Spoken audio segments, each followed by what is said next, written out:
In the second Test Port of Spain in 2003, Brian Lara led the fight back against powerful Australian bowling lineup consisting of Brad Lee, Jason Gillespie, Andy Bichel, Brad Hogg and Stuart MacGill. He scored 91 runs in 120 balls in 140 minutes with the help of 10 fours and 3 sixes. Daren Ganga and Brian Lara launched a thrilling final session with the counterattack, reprising their efforts in the first test at Georgetown by adding 158 for the West Indies on the third wicket. But the Australians, as always, had the last laugh when Brad Hogg bowled Brian Lara round his leg for 91 with 2 overs remaining. The gloves and several layers of undercoat had been taken off West Indies' effort. It was a crushing disappointment for the Trinidad crowd, who have still to witness their hero to score a test century on home soil, as his previous test score is 96. Let's get into the video.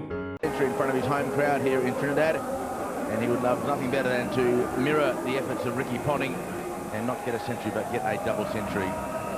377 is the target for the follow-on. That would seem an enormously long way away at the moment.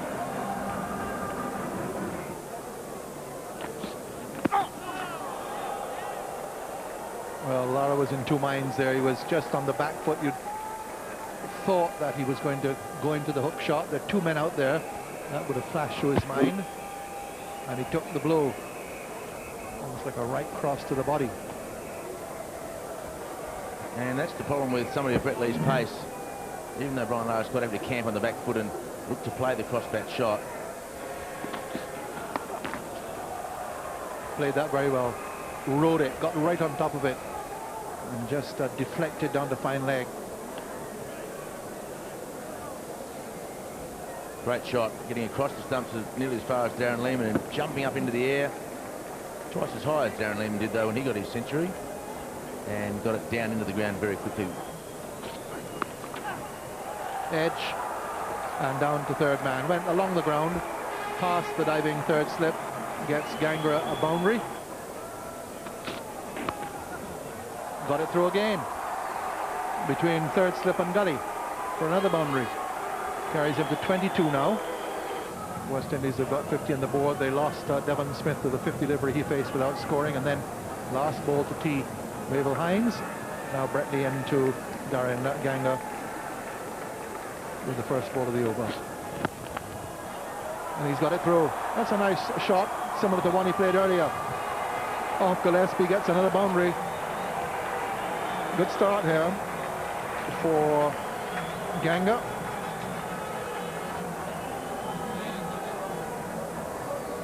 Very similar to the shot he played at the opposite end against Gillespie for a boundary. Nice straight back, and away it went for 4. In the commentary box now, Michael Holding, and with him Jeffrey Thompson. Not a bad shot at all, that from Daren Ganga. Everything correct where that ball was concerned. Inside edge, just going past off stump. That's a bit fortunate. Well, that was almost curtains. Surely for Lara, they launched himself with this one. Tried to pummel the ball through cover. Wasn't to the pitch, but that's got to have gone horribly close to the stumps. Oh, it's missed by a little margin. Bichel thought he had the money there for a minute. MacGill to continue, this time to Lara. Full toss, 4 runs. Just a half a step out of the crease to make that into a guaranteed full toss, and then all it was a matter of doing was placing it. And one of the best 2 or 3 players in the world, he had no problems with that. Look at the wrist work. Got to the pitch, and then delicate closing of the wrist, picking the gap. He knows where the gaps are. That's one of the reasons he's so good.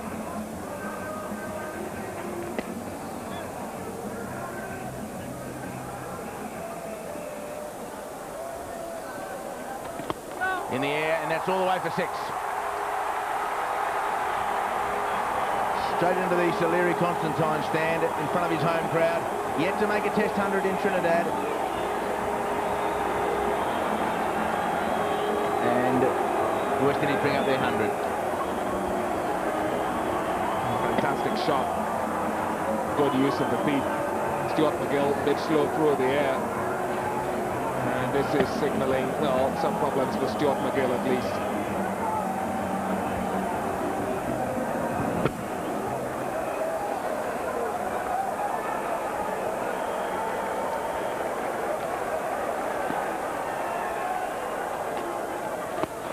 again, it's gone to mid-on, and the same result. So boundary through mid-wicket, a 6 over mid-off, and a 6 over mid-on. And this is what MacGill doesn't want to do, be bowling to left-handers. Quite happy that Shandapur and Jacobs aren't there. But he's got some bloke called Lara at the other end trying to take him on. This is why it was imperative that Brian Lara and to a lesser extent Daren Ganga survived the new ball onslaught. 16 runs in the over so far. Very good players at slow bowling. Lovely striking of the ball, not quite as far as the one over mid-off. An easier hit under normal circumstances, but the one over long off went a lot further.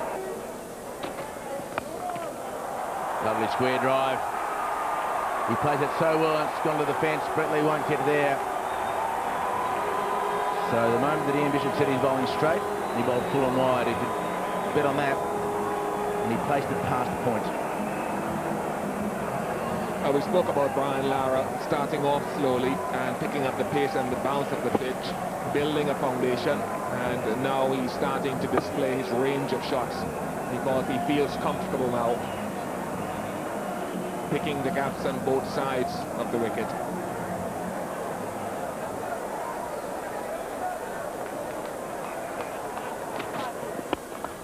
Four. You bowl a bit wider, it goes past point. You bowl a bit fuller, and it goes to mid-off.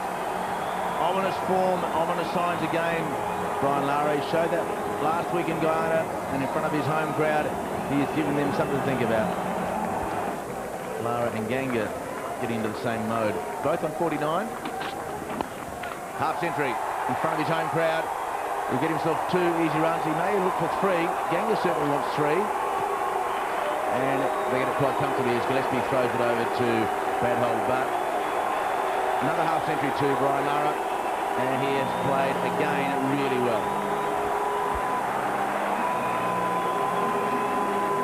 He certainly brought this crowd to life. Everyone appreciates it around the ground. There's his half century. Chance around if Lee hits, he's very close, and will it go for overthrows? No. So a few hands in the head for the Australians. It must have been very, very close.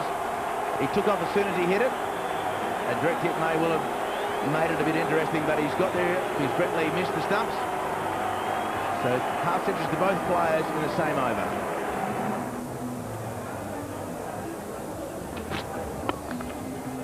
A lovely shot. It may have been the slow ball. Lara got in position very early, then it seemed as though he punched it past. And if that is the case, then he has adjusted so quickly and so well and able to get the full face of the bat on it. He's in good form. This is a half volley. Definite half volley, and just pushed down the ground. Let's look at this. No follow through whatsoever. That's the full face of the bat. Lara's gone after him again. And he's gone all the way again. So he's not letting the spinner settle, Brian Lara. He's travelled on to 75 from 81 deliveries. His third 6, 159 for 2. That was a 6 from Brian Lara. I think he knew immediately that it was going all the way. Steve was decided though that he has had enough of this.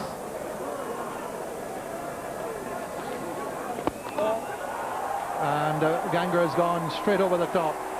Gone for 6. That's a fine shot by Ganga. Pin down, pin down, pin down. And then as soon as the opportunity comes along, a straight hit for 6. Here's Ganga straight back overhead. Full swing of the bat. And it's gone a long way. That's a long boundary down there. And that's a beautiful shot as well. Straight down the ground.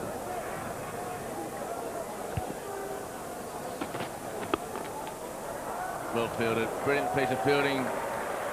When you've got your opening bowler can do that at extra cover, you're okay. He's had a bit of a dirty day in the field. He's been Pedro leave for a bit of the day. But this was brilliant. That's a tough call, Hooksy. Clive Lloyd Hooks.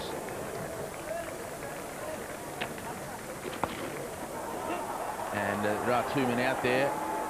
He won't split the gap. A forward pass. And Bichel giving it to his fast bowling mate Gillespie.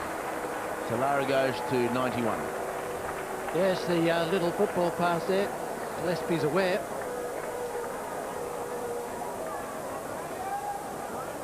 Bic's played a bit of rugby league in his time. Very keen follower of it. The Broncos in Brisbane. And bowled him around his legs. So on the full, it's hit Lara on the full. Lara doesn't want to go yet. He wants to see whether the umpire's going to give him out. Gilchrist is telling Brian Lara what happened. And Lara said, I'm just waiting for the umpire to make the decision. Very rare for this situation to occur. It was a full toss. It went around his legs on the full. Now, whether it hit the stumps on the full or does Lara believe it came off Gilchrist's pads, you wouldn't have thought so by the reaction of Adam Gilchrist. Those two going to find out. Well, that's bowled in, has it? Around the leg. So Brian Lara would be disappointed in that. The Australians will be very relieved. That's a magic wicket for them at this stage. Lara doesn't get his 100 on this ground. Well, not in this innings anyway. There it is. Couple of overs to go, and he's been bowled around his legs. Top piece of bowling there from Hogg. Sensational wicket for Australia. Lara goes up for 91 off 120. So the crowd, they've got their entertainment today, but they'll be a little disappointed. They're stunned, some of them. Around his legs again, the second consecutive test by Hogg. Lara didn't want to go. Gilchrist just ran past him. In fact, Gilchrist in the end went to Brian Lara to tell him what happened, but at that stage, Lara had asked the umpire to check it out. Very full, and it was the pace that beat him again. He really was concerned about the pace of Hogg with the turn that he was getting.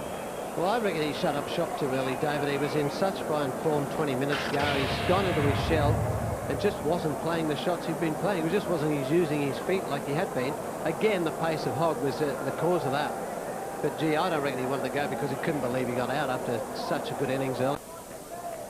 Brian Lara took time to find his range. When he did, it was a spectacular explosion of stroke play, mostly at the expense of Stuart MacGill, whose 7 overs were flooded for 50 runs. The pressure of the occasion started to bite with 20 minutes remaining, and Lara brought down the shutter just that fraction too soon. Although Australia won the match by 118 runs, Ricky Ponting declared player of the game, and he had completed the first double century of his career. This was test match number 1639. Carlton Baugh and David Bernard made their test debut as well. Match umpires were Ashoka De Silva and Rudy Corson. TV umpire was Billy Doctorow and match referee was Mike Proctor. If you like this video, please comment, share and subscribe. Thank you very much.